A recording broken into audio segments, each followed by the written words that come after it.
2017 is a year of reinvention for Samsung, and we've already seen the shocking effect a new design can have on modernizing the company's Galaxy S flagship. Samsung's taking the same approach to its stylus-equipped Phabolt, introducing a new Galaxy Note 8 that manages to both bring the series back from the grave, and celebrate a daring new design in the process. Design. This new look is arguably no more pronounced anywhere than it is on the Galaxy Note 8. While the basic layout of the handset gets its cues from the Galaxy S8, the much more squared-off corners make the Note 8 feel less like a phone and more like some sort of futuristic half-tablet, just an exceptionally tall one. Elemen yang sungut dihargai dari konstruksi telepon seperti waterproofing IP68 sudah kembali tahun ini, dan ini hanya akan membantu kami merasa yakin tentang daya tahan Note 8. Display. A Note phone's always going to have a big screen, but this year really takes the cake, as Samsung pushes past the Note 7's 5.7-inch display, and even inches past the 6.2-inch Galaxy S8 Plus to give us a curved edge, rounded corner, ultra-widescreen 6.3-inch screen. Like we saw on those S8 models, Samsung calls this its Infinity Display, and with good reason, as it feels like this phone is just one big display, stretching to nearly all corners of the hardware. We get another of its renowned AMOLED panels, and through a little software magic Samsung manages to give us a best of both worlds situation. You can choose from a number of display calibration preset that offer classic AMOLED style over saturation. S Pen, what's new? S Pen has a finer tip and new tricks. The Samsung Galaxy Note 8 comes with an improved S Pen that has a finer tip, better sensitivity, and a few neat new software tricks up its sleeve. And yes, thank God, the S Pen can't go in backwards. This was a real issue on the Galaxy Note 5 back in the day. Processor and memory.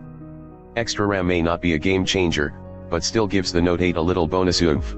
As a Galaxy class flagship, the Note 8 is outfitted with some of the most powerful silicon around, and for the Note 8 that means either a Snapdragon 835 chip, like in the US, or an Exynos 8895, in international markets.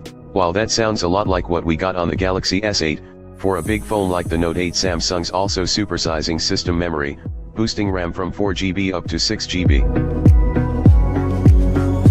Subjectively, the Note 8 feels crazy fast as any other high-end Android device out there.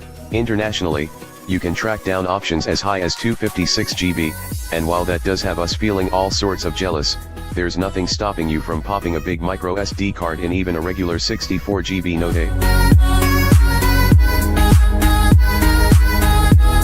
Camera and video recording. A secondary zoom lens camera adds a welcome new dimension to Samsung's already solid camera package. The same flexibility you get from having a zoom lens extends over to video recording on the Note 8, beyond offering a nice assortment of filming modes, including Quad HD and an 18.5:9 aspect ratio 1080p mode, 1080x2224, that perfectly fits. One particularly impressive aspect to the Note 8's video performance is exceptionally fast refocus speeds. Battery life. The Note 8 doesn't kill it with day plus battery life, but it shouldn't leave you high and dry, either.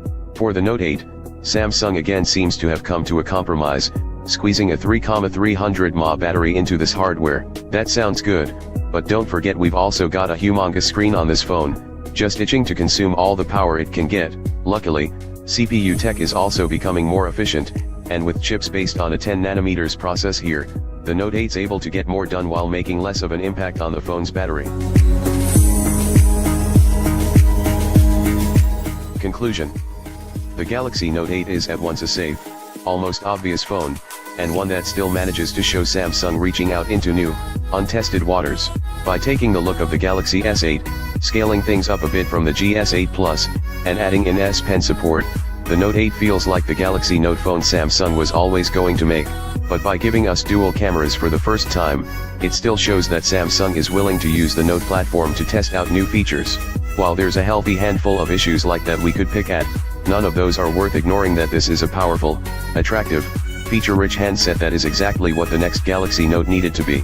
It's enough to get you to move past the Galaxy Note 7 and finally start feeling secure again about Samsung's stylus-equipped Phabolts. If you're a die-hard Note fan, and already like the new look Samsung introduced with the S8 this year, then maybe the Note 8 makes a lot of sense. But if the most attractive thing about this handset for you is just the dual cameras, maybe wait until the Galaxy S9 and see if you can't get some similar imaging hardware in a more compact package for a lot less money.